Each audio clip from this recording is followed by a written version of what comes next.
Welcome to Magical Tales from the Slytherin Common Room. Today we're reading Greenlight by SereneMusafir. We are on Chapter 4, so let's get started. Chapter 4, Wizarding Morocco. The enlightened way requires a cruelly intimate sense of self that can result in enough discomfort to push the soul away indefinitely. One must embrace the truth that reaches the core of the soul. It is imperative to embrace the pain, the most bizarre, the contradiction.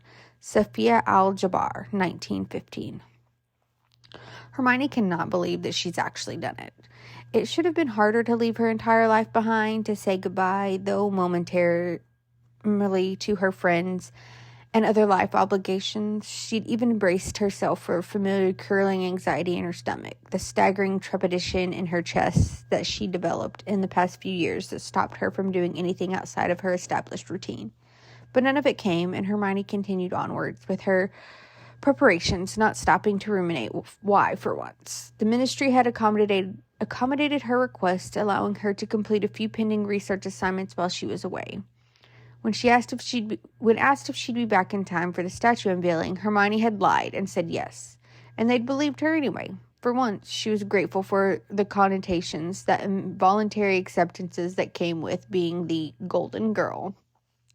She owled letters to her friends to let them know she was leaving, preferring not to meet them in person. Ginny and Luna had still ended up apparating to her before she left, and Hermione was thankful for their lack of any comments or questions of concern as to what she was doing.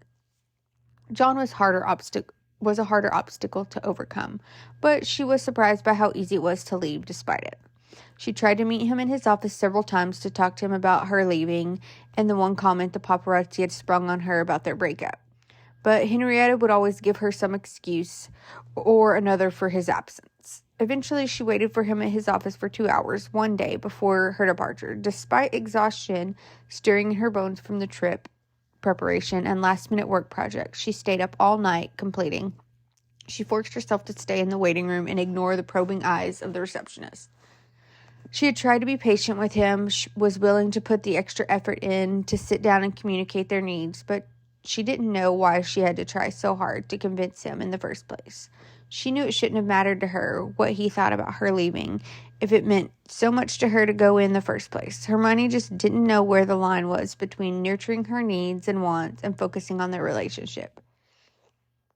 Ginny would always scold her when it came to her and John, making a point to highlight the imbalance in the relationship.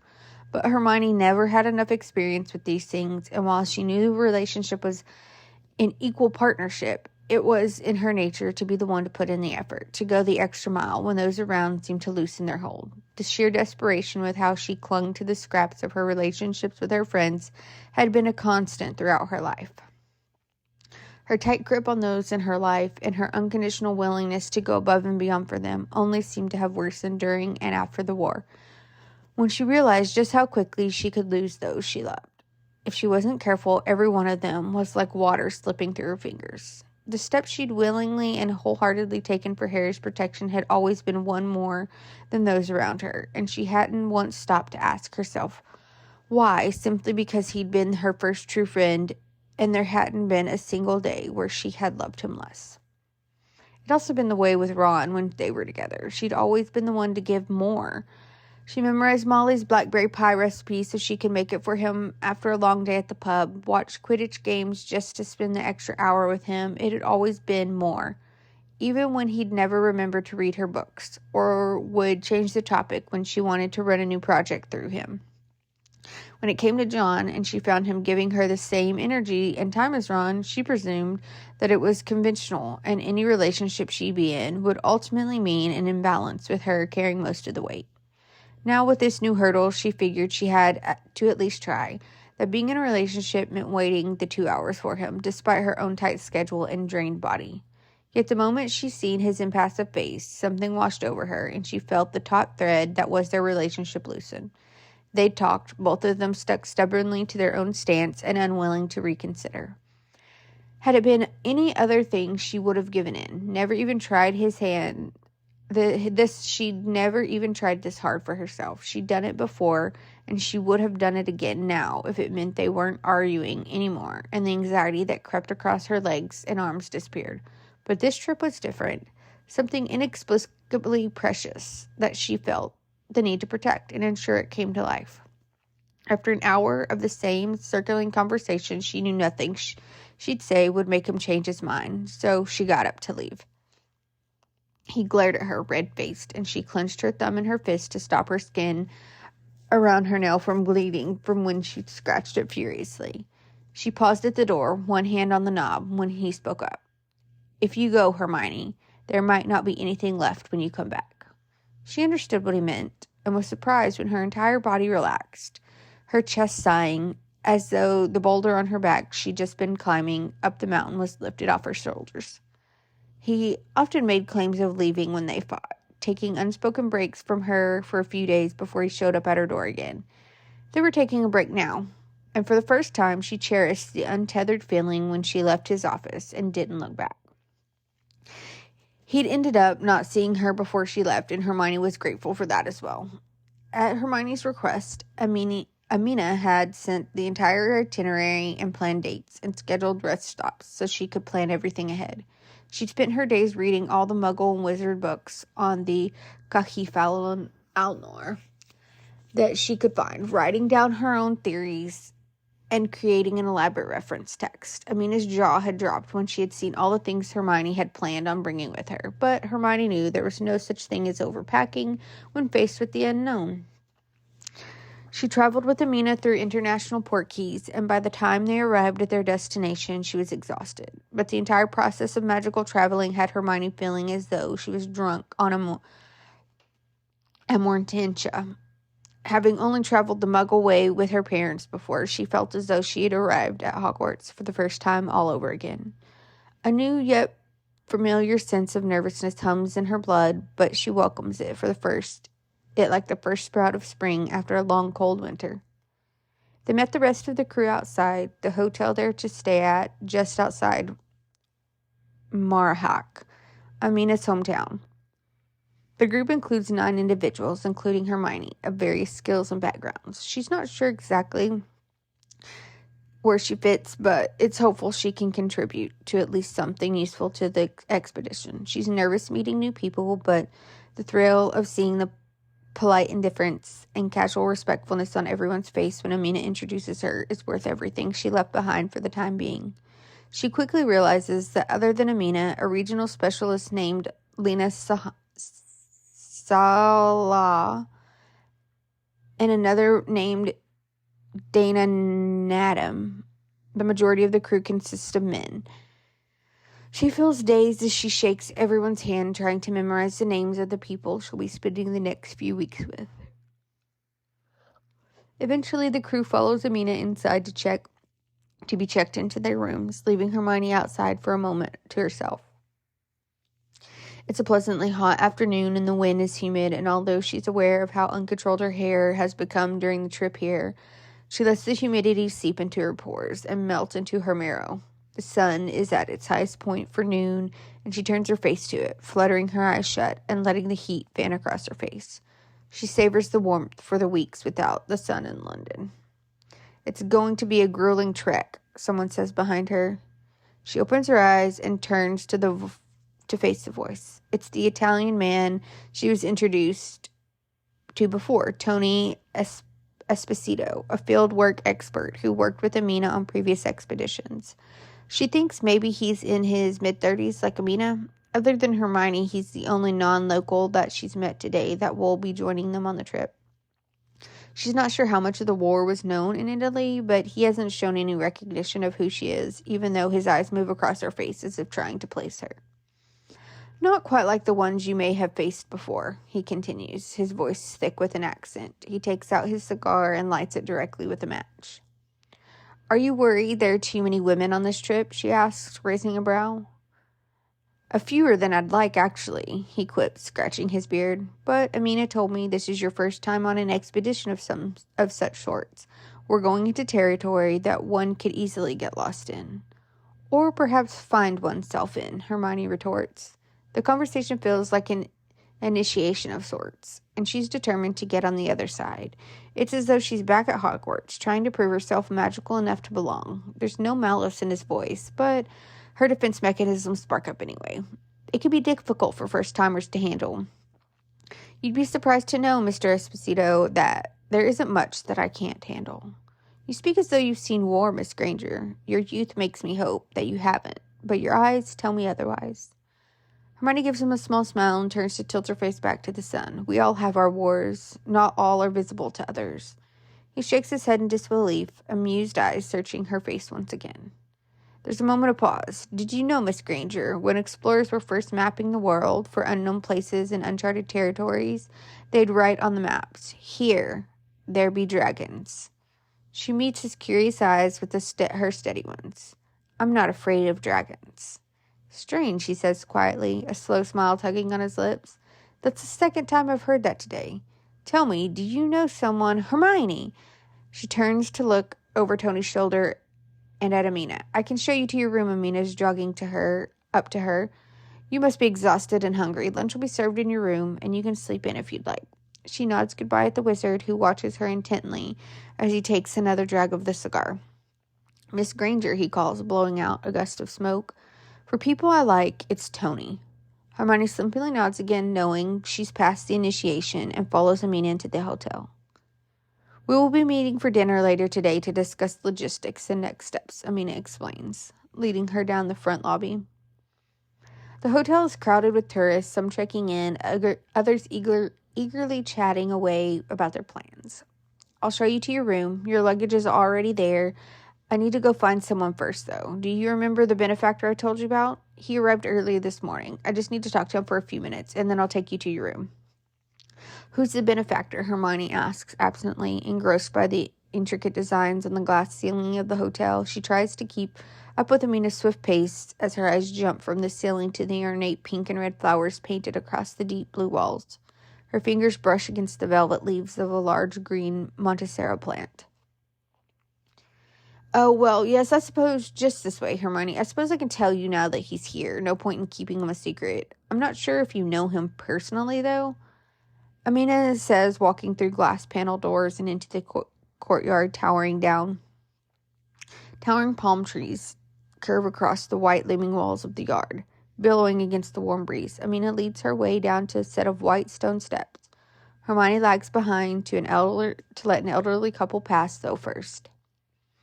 Well, I'm not sure there's anyone who doesn't know of him. It's hard to miss someone of Malfoy status. Hermione stumbles, catching herself on the railing. She stares after Amina's receding back, convinced she's misheard. Or maybe she's dreaming. Somehow, having fallen asleep while walking through the hotel. What? She breathes, unclenching her hands from the railing. But Amina isn't listening to Hermione.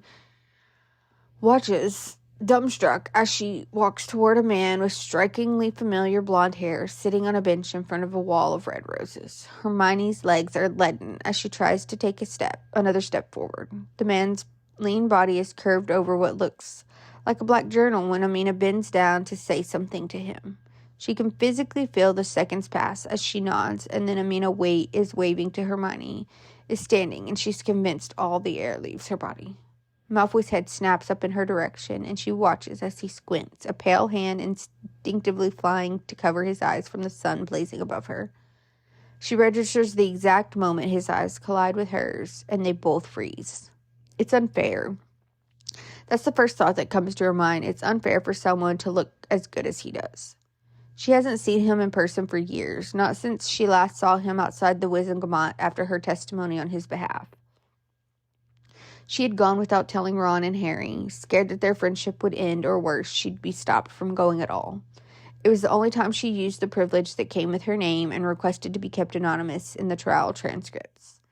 The only people who knew that she testified were those in the room, and Malfoy. He'd been angry then, glaring at her the entire time she talked. She'd quickly left when she saw him making his way through the crowd at the end, crazed fury clear on his face.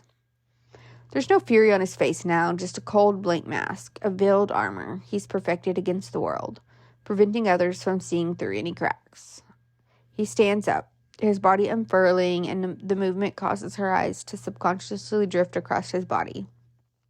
He's wearing black trousers and a black fitted shirt, buttoned closely at the nook of his neck, making his pale skin and hair stand out even more. He's not wearing his wizarding robes, yet still managed somehow to give off a dark allure. The rose backdrop is stark contrast to how he looks. He's so rigid, each muscle in his build is tense like a granite statue. But the flowers creep up behind him in all directions, creating a halo of crimson and evergreen, softening his edges. A devouring black void against the semblance of vitality. She could disappear in him forever. And then a crazy random thought comes to her. She should memorize how he looks in this moment. She thinks, so one day she can paint him. Hermione doesn't even know how to paint. She swallows hard and licks her dry lips as the two walk over to her. She inhales short, quick breaths, commanding herself to remain calm and collected. Amina continues to talk to him, but Hermione doesn't think he's listening. His silver eyes haven't shifted away from her once, and she's sure he hasn't blinked. Her own eyes follow closely every step he takes towards her. His legs move with the grace of black feline towards its prey. One hand in his pocket, the other gripping his journal. His white knuckles are the only thing that betrays his carefully set face. Hermione is the last one to arrive, Amina is saying when they stop in front of her. I'm not sure if introductions are in order. Malfoy. Hermione's voice hitches and she clears her throat, heat blooming across her neck. It's good to see you. God, he's so much taller now. How has he managed to grow since she's seen him last? She tilts her head back to meet his eyes. His brows furrow slightly as he continues to stare at her, apprehension in his eyes. His eyes drift towards the top of her head, taking in the mess of her hair, and his lips tug downwards. She's never felt this self-conscious before, her hands twitching along her body as she forces herself not to pat down her hair. Granger. The hair on the nape of her neck rises. She'd forgotten how his voice sounded, or rather felt. Like she'd been standing in the cold in the middle of winter and someone runs a block of ice down her spine. A hauntingly deep voice that melts into the dark shadows cast under his eyes and against his prominent jaw and cheekbones. Well, looks like you two do know each other, Amina says, looking between them eagerly. Hermione forces her muscles to turn away from Malfoy and towards Mina. Yes. One-word answers are as coherent as she can be right now under his piercing gaze. Splendid. Draco, I can catch up with you later to discuss the logistics of this final thing we talked about. Is that okay? Amina asks.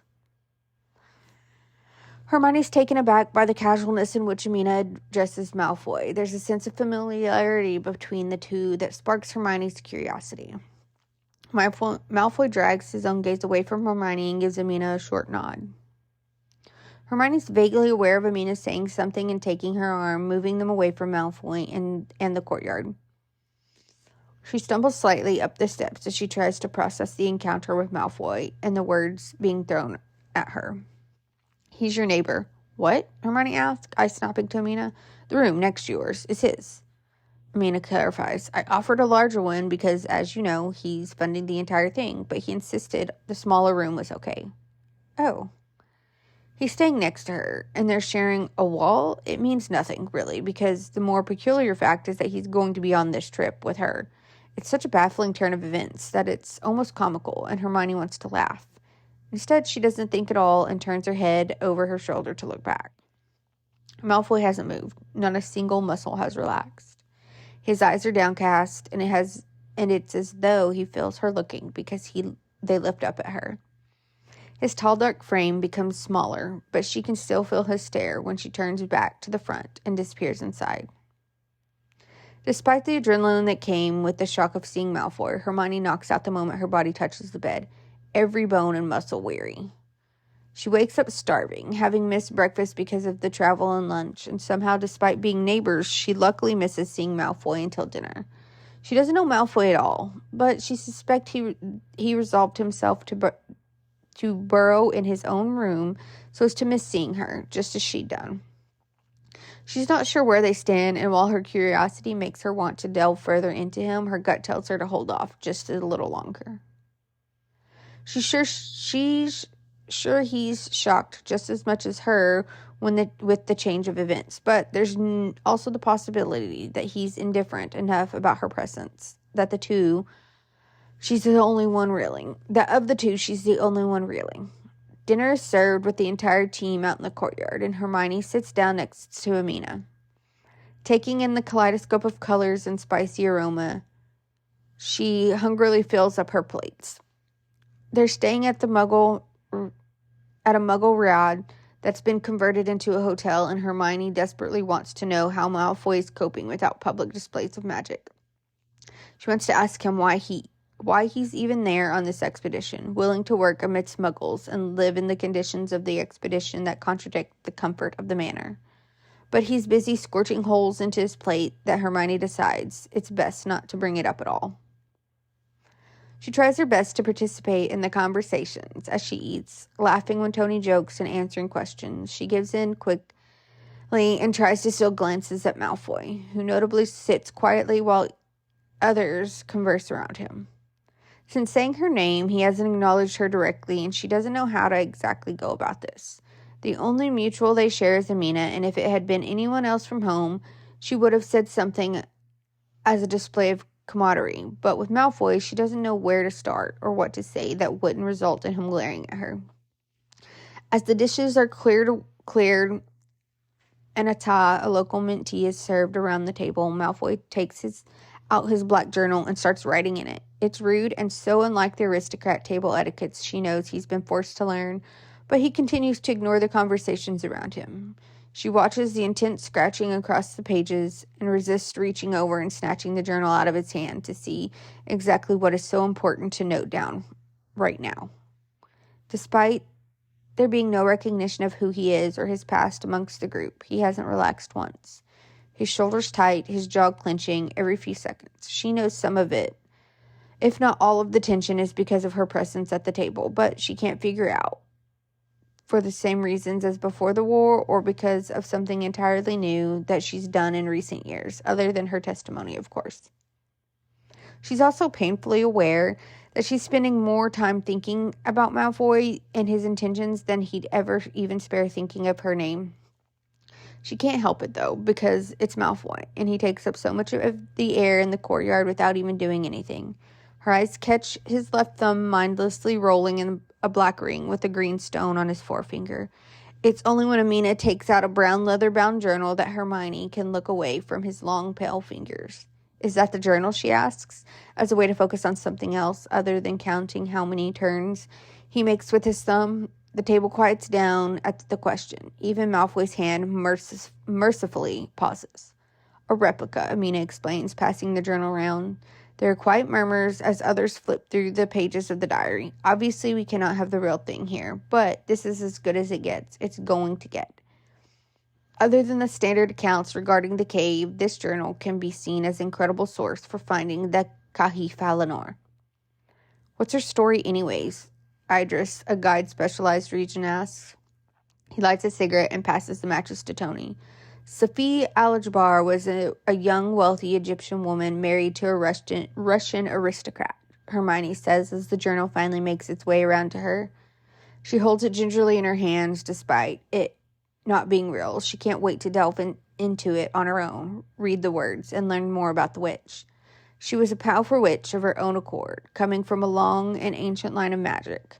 It's speculated she's a descendant of Akila Al-Jabbar, another powerful witch who was said to be blessed by Heka, the Egyptian god of magic and medicine. She looks up to see that everyone has turned to face her now. Malfoy decides to burn holes into the side of Hermione's face instead of the table. Hermione squirms in her seat, unsettled by the attention. A breeze causes a curl to fall in her eyes, and she pushes it away quickly with her hand and rushes to fill the awkward silence. She was only 18 when she wed the Russian, according to the correspondence between her family. It was against her will, as she was originally wanted to travel and explore. Lucky for her, the marriage was more for the public, a contract between two families, and so when her husband would run off with different women, she was able to spend time doing what she loved best, learning history and exploring. The table's quiet, and she bites the inside of her lower lip. Tony gives her an appreciative smile. Yes, Amina did mention we had a scholar amongst us. Hermione shrugs a shoulder. I like to read. So what makes her so incredible? Lena asks, taking the offered cigar from Tony. Hermione glances back down at the journal in her hands and reluctantly passes it to the next person. She looks up and accidentally catches Malfoy's eye. He tenses and snaps his eye down to his own journal. When the diary reaches Malfoy, he immediately passes it to the next person without looking back up. She frowns when he starts writing again, but continues with her story.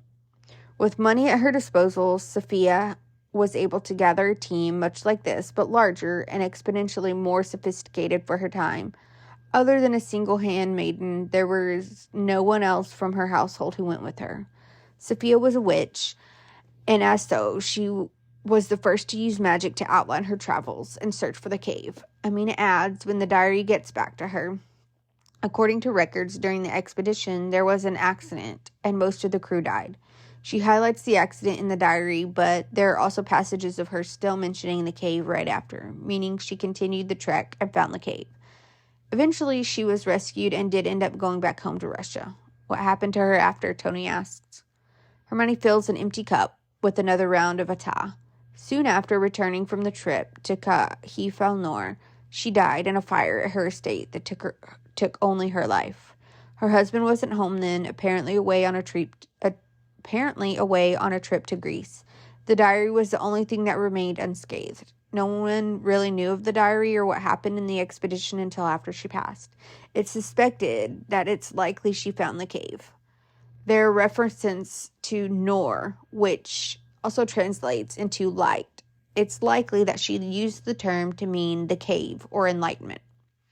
Amina shrugs. Whether or not she actually drank from the oasis is questionable. There's no mention of her drinking the water in the diary, but it's not like we would even know what it means to be enlightened anyway. So we find the cave, drink the water, and find out for ourselves, Tony suggests, and reaches into the pocket of his shirt. He takes out a flask that Hermione suspects is filled with fire whiskey and raises it before taking a sip. There's comfortable silence around the table as they soak in the story. Amina explains the logistics of the first part of the trip, and it's decided that today will be left for the rest, and tomorrow the expedition will begin. The conversation starts again as the glasses are refilled with Atah and Muggle alcohol is ordered. At some point, Malfoy and Amina leave the table together, heads bent low, voices hushed. Sometime later, Hermione feels tired and excuses herself, and she thinks about the story and Sophia as she makes her way to her room. Walks inside the hotel and turns down a hallway. She would have completely missed the conversation if she hadn't heard her last name being said by Malfoy. Hermione freezes when she hears it, taken aback by how viciously he spits her name out. She can't be here, Amina. There's no need for her to be here, he says, not even bothering to lower his voice. Hermione quickly crouches behind a large plant, peering through the leaves. She pauses to think if she should leave, but instantly realizes how idiotic the thought is because Malfoy would clearly never give her the courtesy of privacy. She leans in closer, straining to hear the rest of the conversation. Besides, they're talking about her. She deserves to know. You gave the list of who can't be here, Draco. You said no one from Hogwarts, no one from the Daily Prophet, no one with the last name Potter, no one with the last name Weasley, none of your friends, no one from your industries. Hermione can't help but roll her eyes as Amina continues to read off the list. I even gave you the final list of everyone involved like you asked, Draco. She was on that list. I've changed my mind, he replies simply.